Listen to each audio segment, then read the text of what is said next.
feels right.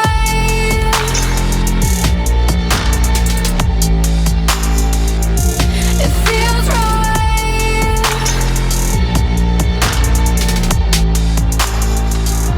It feels right. I will make it out tonight. Back at my local mountain pass today with the right car for the right road, which is small and twisty and a little bit bumpy, so the GR Yaris is perfect for such roads. Today talking about living with a GR Yaris. I've now just hit over 8,000 kilometers in it, and up till now I really have enjoyed every single moment, and also finally today having a bit of fun with the car. I say finally because most of those kilometers I've been really using it as a daily driver, and yes, the car is definitely a bit of an overkill as a daily driver. I've been using it really just for meetings, stuff in the city, going to the supermarket, visiting friends, whatever.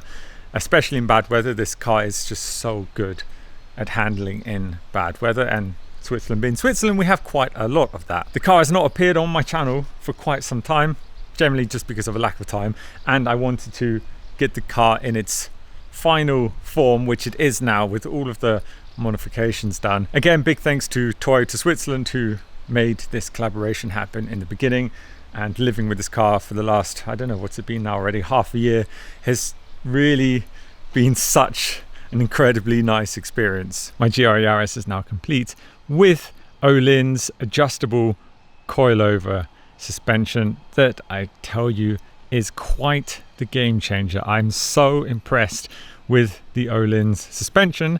I think from now on, whatever car I have, I will always want Öhlins suspension. We're going to talk a bit more about that once we're inside going for a drive. It really has changed the car dramatically. And I just saw yesterday that Öhlins have now launched a suspension setup for the 992 GT3. So I will be writing them again shortly for potentially getting a set for my GT3, because it's really not only transformed this car, but it's made it so much more enjoyable. Let's go for a drive, talk a bit more about living with a GR Yaris and a bit more about the suspension setup, which, as I said, was the final big modification to this car. Not just visually, of course, now the car is sitting a bit lower, but not too low, because I've seen some that were quite slammed. I thought it didn't suit the car. I still wanted to keep a bit of that kind of rally look. So the car is just sitting somewhere in the middle now, and it feels kind of perfect, to be honest. I'm not sure how I could make this car feel better than it does right now. The clever thing about the Öhlins suspension, it has a DFV valve, a dual flow valve, which really sets them ahead of the game against other brands. And what that does is, so when you're driving it, the suspension is giving you more grip and traction on the road, better handling, but you don't lose comfort, and that's a really important and difficult thing to do. So as this is a living with video, it's only right that I talk about the negatives as well. So to start off, let's get the negatives out the way, which is hard to talk about because straight away I'm just having so much fun. None of them would ever stop me wanting this car, but let's get through them. Right, first of all, it's got quite the creaky interior. That's just part of having a GR Yaris. The interior creaks, you get used to it. Seat height, absolutely terrible. I don't know what Toyota were thinking when they made the seat height in this. So I fitted a seat lowering kit, which has made the driving experience so much nicer. They are quite expensive. I think it was around €1,000 for the kit, but for me, great investment. The next point, something that's only started to bug me actually recently, now being summer, is the lack of space. So as a second car to my GT3, it's actually not so great, if I'm totally honest, because they're both a bit unpractical cars. I'm just personally missing a bit more space in this car. For example, I cannot fit my mountain bike in here, and I would love my second car to be able to do that. The whole onboard computer here is just, well, it just looks absolutely terrible. It's got a very minimum amount of pixels that looks like an old Game Boy, which is somewhat nostalgic, but otherwise it's just really nothing nice to look at or use. So the sound, lack of sound and fake sound, talking about a stock Yaris, you have to change the exhaust, you have to upgrade it. Stock, there is just no sound, and there's fake sound being pumped into the interior, which I've now turned off. So everything you hear now in the video, this is just real engine exhaust sound intake. But once you do fit an exhaust, for example like this Miltech, it really is a decent sounding car. Being a 3-cylinder, I really do like the sound of the car. If you make it too loud, I think then it doesn't sound so good. So you need to find that happy middle. The positives. First of all, it's a GR Yaris. It's such a special car that is 100% an instant classic. The car goes up in value, which is always great when you buy a car. Driving experience is just incredible. I mean, it's a pure smile machine that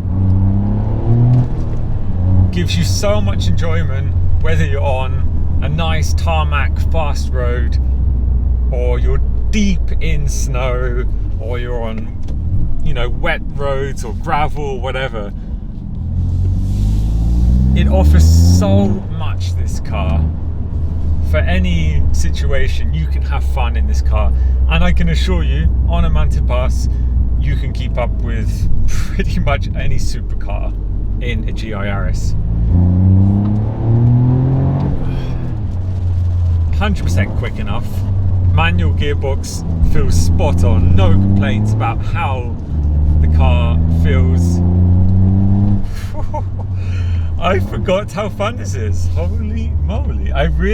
It's kind of sad in a way, because I've just really, as I said, honestly telling you, I've been using it as, daily, a shopping car, which is quite sad actually. Straight away, I'm like, why have I not been taking this on mountain passes?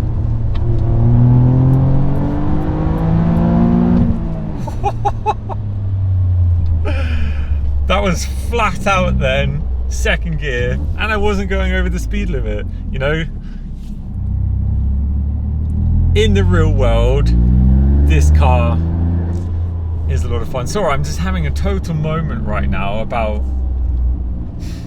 I'm actually a bit annoyed at myself, because right then, it's just hit me how incredibly fun this car is and how I've just not been using it. But from today, that changes.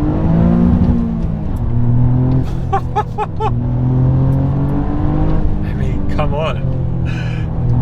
It sounds good, it looks good, it's got the right amount of power. The four-wheel drive system is so clever. Right now in sport mode, putting more power to the rear wheels. It's raining, and to be honest, I'm not really adjusting my driving to the wet road, because this car is so good in all weather conditions. In my GT3, I would be much more scared now. In this, not at all. It gives you a lot of confidence, this car. And yes, I can complain about how the onboard computer system feels so old, little things like this, but this car's about driving, really. You let all of these little things go, because this car is so impressive to drive. It's a Toyota. It probably will never break down. I don't know what other people's experiences are, but I feel like this car, just nothing really would ever go wrong with it. I've driven one in deep winter a few years ago in 0.5 meter of snow, and I went past everyone on the snowy mountain pass. Everybody in all of their big SUVs, Volvos that were stuck. I remember the video quite well. It really was a lot of fun. And this just destroyed everything. One of, actually, if not the best car I've ever driven in snow. And not just how it worked, but how fun it was, because it's a small car and you've got a proper handbrake. You can have a lot of fun in this car. So yeah, the highlight of owning a GR Yaris is just, it's a pure smile machine. And as I said, it's a car that generally you won't lose money on, depending on how many kilometers you're going to do, of course, and what you paid for it at the beginning. But it is a car that goes up in value. Even if you've modified it like I have, the modifications that I've done, first of all, are reversible. I think they're tastefully done. I haven't destroyed the daily usability of this car. Actually, I've enhanced it with the Öhlins suspension, and I've kept the original seats, which I really like. A lot of people remove the original seats, put bucket seats in. My honest opinion with that is don't, unless it's your track toy, of course, whatever. But as a daily car, these seats are really comfortable and they have seat heating. I want seat heating in the winter. I want to drive a cool car, but I want it to be somewhat comfortable. I've driven one with carbon race and bucket seats and I hated it. It was so uncomfortable. I love how the car looks. It's mean, looks somewhat funny because it's just so compact, you know, but it just looks like it goes to the gym every single day and does endless squats. That's what it looks like. When you have one of these in your mirror, it's quite frightening. I've had one behind me and it really is such a mean car from the front. What we need to do, which I didn't do on the way down before, is an exhaust test. Let's do one flat out first a second.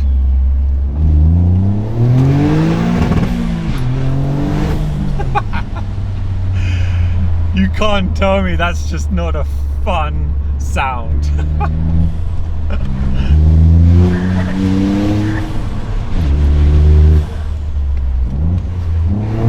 Pure, just pure fun factor. Another little exhaust test here, why not?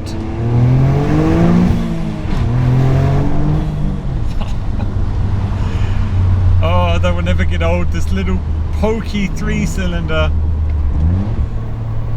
Big fun from a very small car.